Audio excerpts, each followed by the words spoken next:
pathogens, whether it's a parasite or a bacteria, really do like hot, humid weather. So we have kind of our Cyclospora season, our Salmonella season. And unfortunately, we're in that right now. It's going to take some backwards investigation once these outbreaks and this season is done to really kind of identify what's going on. We're going to have to revise the biblical passage to everything there is a season. Now we got Salmonella season and Cyclospora season. It's possible to get a double dose. I got two separate stories here. But if you get the bad lettuce or the bad jalapeno, you're going to have problems on one end. And then if you have too much pot in your system, you might have problems on the other end. So be careful here. Let's pay attention. Nicole Richard is a food safety expert. She's a researcher at URI. She's also on a state task force for food safety. She's been following all this. She's got the latest. Nicole Richard, welcome in to Gene Off Script. Hello, how are you? Good. Let's first go to Cyclospora. That's the one with explosive diarrhea, traced to lettuce and other products. Taylor Food, which is an American company but accepts produce and vegetables grown in Mexico. They traced it to lettuce. Either we're going to listen. What is the fact here? Is it pickers in Mexico defecating on the crop? Is that where we're getting this from, or is that just one source, one possible source? You can't really say at this point. The Cyclospora is usually associated with contaminated irrigation water, so it would depend on where they're irrigating from. And then once it's on the lettuce, you can't really remove it. So because Taylor Farms is a large processing facility and they have multiple farms coming into their facility for chopped lettuce, it's just the geographic reach of the contamination is larger, which is why we're seeing so many cases. They think of a place like Taco Bell or any place that uses lettuce. I mean, the volume of sandwiches they're doing, the volume of products, and you think they're going to wash every leaf. You just told me you can't wash it off? Tell me about that. No, with certain produce items like lettuce or, melons, a lot of the times we see these outbreaks because they're porous, and once a bacteria or pathogen gets on it, or parasite in this case, you can't really remove it. Yeah. The best thing you can do if you are concerned is to consume cooked foods, cook it to 158 degrees Fahrenheit.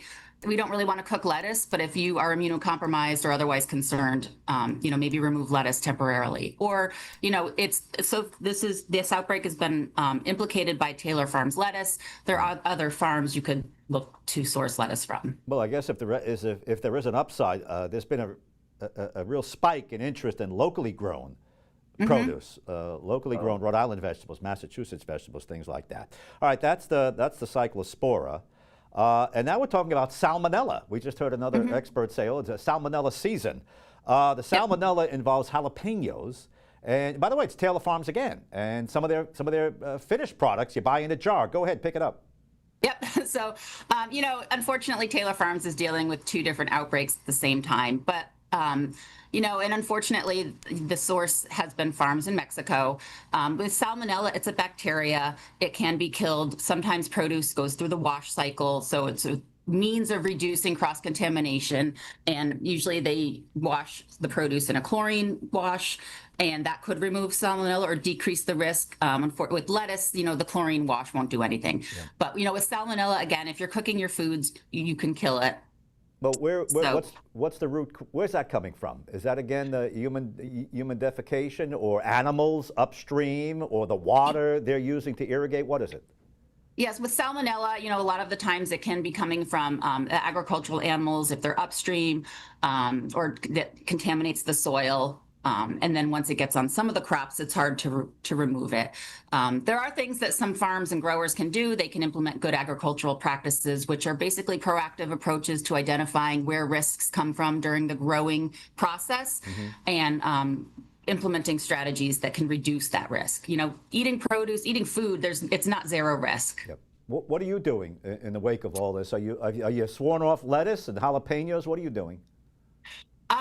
So the lettuce that I hate to say anything one way or the other. I have not changed my eating, but I am, I have just by chance, I purchased lettuce that is coming from local growers, and, they're not implicated, so I haven't been concerned.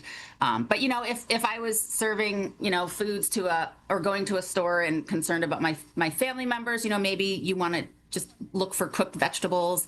The food supply in the United States is very safe, and we have a lot of different things that are done throughout the supply chain. And, the goal is really to just find these outbreaks when they occur and, through trace back and investigations, find the implicated product and remove it from the shelves. All right, this is Nicole Richard. She's URI and also serves on a state board food safety. Hey, thanks for the update. A lot of information.